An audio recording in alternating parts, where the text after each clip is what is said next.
Good morning, everyone, and welcome. Thanks for joining us today for the fifth webinar in our series on payment processing. Today's topic is Behind the Curtain of Payment Processing. In this webinar, we're going to talk more in depth about various costs that go into payment processing and how to understand these. This is a fairly dry subject for most people, so I'm going to try and make it as interesting as possible. My name is Chris Lake, and I'm your presenter for today. I'll be available after the webinar for questions, and my contact info is at the end slide in case you want to contact me privately with a question. Also, as we go along in the presentation, please feel free to send us questions. We'll be happy to answer them during the presentation or at the end. The way to send us questions is through the Questions tab on your meeting panel. At any time, you can type a question in there and hit Enter, and we'll see it and do our best to get it answered either during or at the end of the webinar. The presentation itself will take roughly 15 minutes, and then we'll take questions. Okay, let's get started. When you start to evaluate credit card processing costs, it's helpful to break down the parts of it. There are 5 basic parts in the overall equation. They are interchange, transaction fees, assessments, monthly fees, and markup. Okay, let's start with interchange. The definition of interchange is that it is the fee charged by the card brands to send and receive financial data electronically across the United States and the world. By card brands, we mean Visa, MasterCard, Discover, American Express, JCB, etc., etc. In the case of Visa and MasterCard, the actual cards are not issued by Visa and MasterCard themselves. They're issued by a bank like Chase, Citibank, or Wells under the authority of Visa and MasterCard. Those are called bank cards. American Express issue their own cards. So interchange is what the card brands charge to anyone who uses their network to process a card. Each credit card transaction has an interchange fee.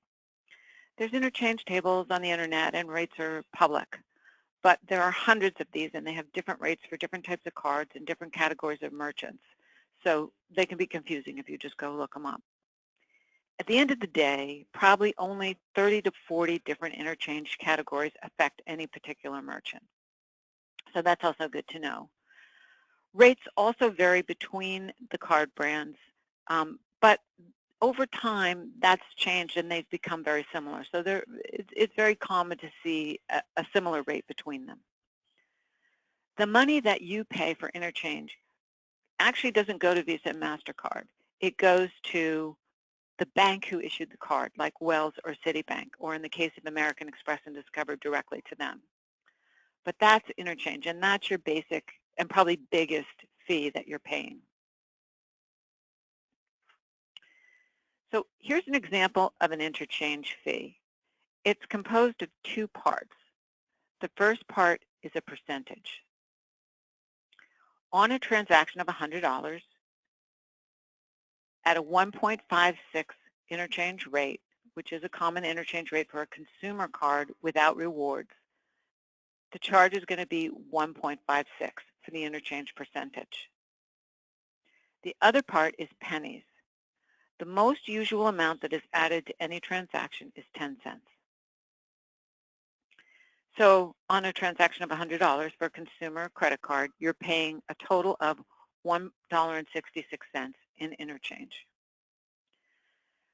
For purposes of understanding how this affects you as a merchant, the important thing to know is that the interchange fee on a transaction varies mostly according to what type of card is used, whether it's a debit card, a consumer card, a rewards card, or a corporate card. And rewards and corporate cards are more expensive to process as a general rule than debit or non-rewards because in truth, the merchant is contributing to the rewards program, just the way that the card brands lay it out. But at the end of the day, interchange rates can go as low as 0.05% and 22 cents or as high as 3.26% and 10 cents. It also depends on what type of merchant you are and whether you swipe or hand key the card and how much the sale is. So it can go from around 35 cents a transaction to many dollars. Unfortunately, what card types you take are not something you can control. So what you need to focus on is what you can control in terms of costs, and we'll get into that a little later.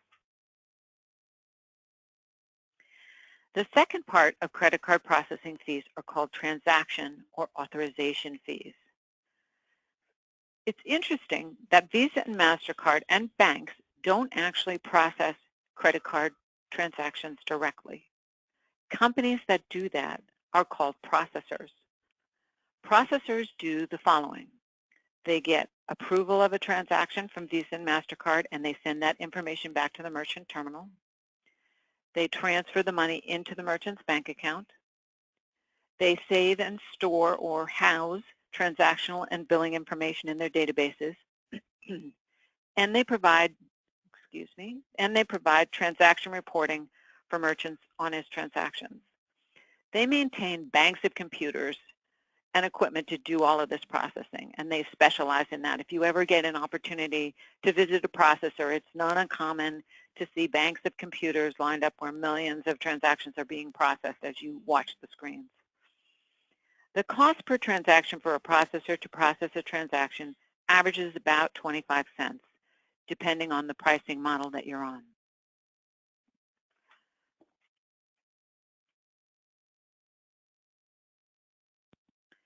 The third part of credit card processing fees are called assessments. As we went over in an earlier slide, Visa, MasterCard, Discover, and American Express are all organized as associations. For Visa and MasterCard, banks such as Wells Fargo, Chase, Citibank, and others that issue cards can do so only if they're members of the Visa and MasterCard associations. The associations themselves make up the rules and regulations, and the bank must abide by them. The same is true for Discover and American Express, but they're not tied to banks for card issuing, as we've talked about. All of the associations charge what is called assessments. Assessments are on top of interchange, and they go to the association, not to the issuing bank. So assessments are charged to cover the costs and profits for the association to maintain itself, handle fraud, security, and to expand. Here you see an example of assessments, and I'll go into these a little bit in a second. Although there are about 40 different assessments, only about 2 are charged on a particular transaction. Those are called base assessments, and they average about 0.13% and 2 cents. So if you're processing a Visa transaction, you get the Visa assessments. You don't also get MasterCard, American Express, and Discover assessments. You just get the Visa assessments. Same is true with MasterCard, and so on. So here you see a Visa assessment of 0.13% assessed to all Visa credit card sale transactions. And then this is where the 2 cents comes in. It's actually 0.0195, but essentially it's 2 cents. So this applies to all Visa transactions. And then I didn't print the whole list, but there's others that go on that are MasterCard and American Express and so on. So that's where the assessments come in. The other assessments, the other 38 assessments, are charged only when the circumstances warrant. The main time this happens is when an international card is used in the U.S. and extra is charged for that, and quite a bit extra is charged for that. You can see an example here for Visa, an international service fee of 1.2%. So that's not something that, again, you can control. It's just a fact, and it gets charged on every transaction. The fourth part of the equation are the monthly fees and per occurrence fees. Monthly fees are costs associated with having an account on file at the processor. These can vary slightly and normally have a very small markup.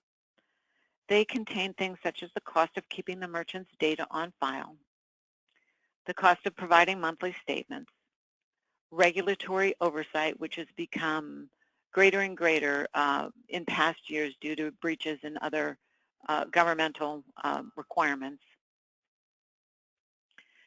PCI compliance, and then finally the cost of debiting and crediting the accounts. What fairs want to watch out for here is programs that do not provide a seasonal status. Some programs charge monthly fees each month of the year, whether or not the fair is processing. These costs can build up over time. Like if you're open for 2 months and you're getting charged for 12 months, that's going to be a hefty sum. What you want to ask for is the ability to turn your monthly fees off in the months that you are not processing. Okay, the last piece of the puzzle is the merchant services providers, such as fair payment processing by UMS Banking. A merchant services provider is the interface between the merchant, the processor, and the association. What they provide is a variety of products and solutions that they have certified to work,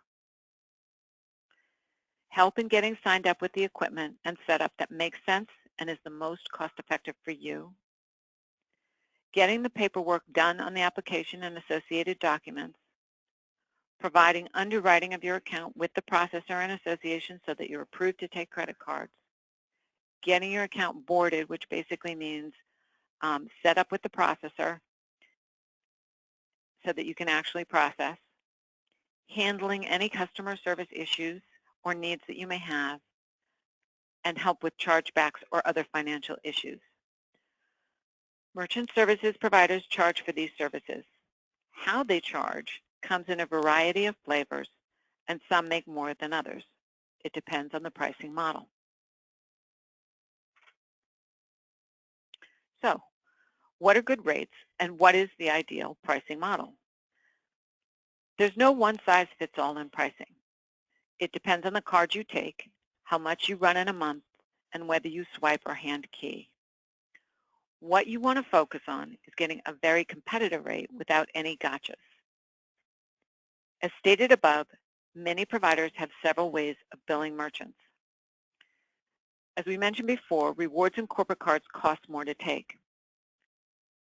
So some providers take that increased expense of a rewards card or a corporate card and mark it up again as a surcharge.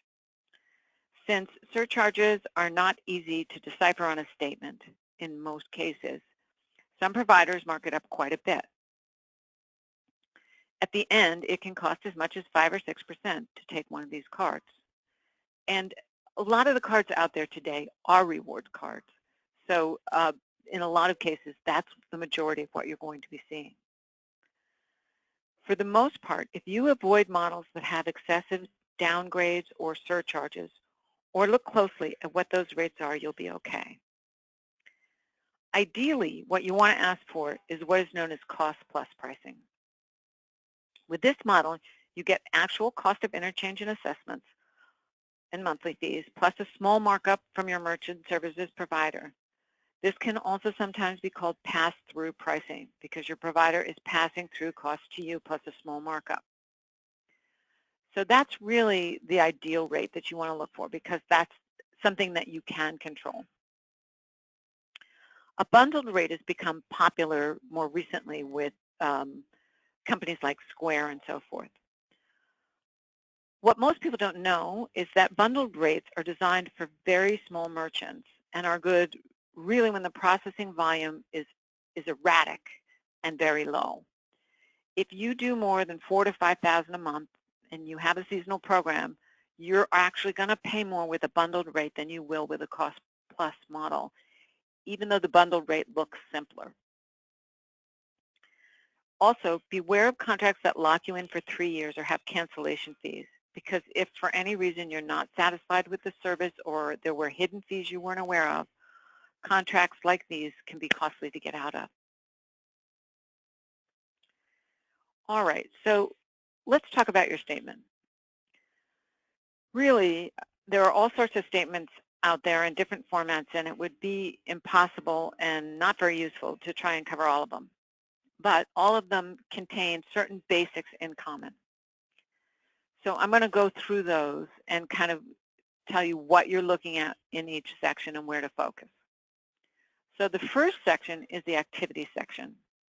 And this usually contains what cards you ran in what amount. So you'll see here I ran Visa, Visa large ticket, MasterCard, MasterCard less large ticket, Discover, and debit. Well, I actually only ran 2, this customer. And then credits, any credits are also shown.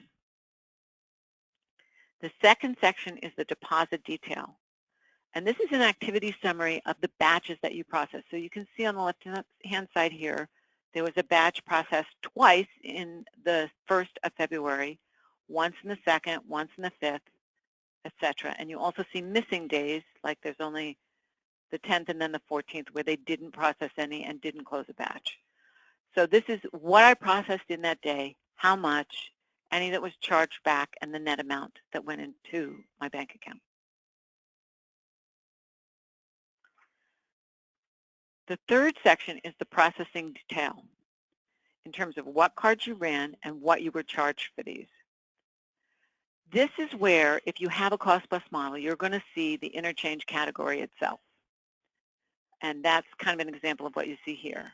Visa CPS Rewards 1, that's a card type and a charge type. So that's an example of that. If you have a tiered program where you're getting charged surcharges, you won't see the actual interchange here. You'll see a specific rate and then a downgrade. Here's your authorization detail, where it shows how many authorizations you did and what the charge was for those. And then the other detail is the 5th section, and that's basically your assessments and your monthly fees. Depending on what pricing model and processor you have, these things can show up in different ways, but the examples given here are pretty common. If you have questions on your statement, you can call us and we'd be happy to do an analysis for you. Okay, so in summary, we've tried to give you a picture here of the various pricing elements and how they will show on your statement, those that you can influence, and the gotchas. What it boils down to is that if you have sufficient volume, ideally you want to ask for what is known as a cost-plus model. With this model, you get what Visa and MasterCard charge to everyone, which is cost, plus a small markup from your payment provider. And you can compare the markup between providers. What you want to avoid is excessive surcharges, contracts with cancellation fees, and bundled rates when you do a good amount of volume. Also, remember to factor in how important customer service is to you, because sometimes you're offered a very low rate, but the customer service is poor, and it's not worth it. It ends up costing you more.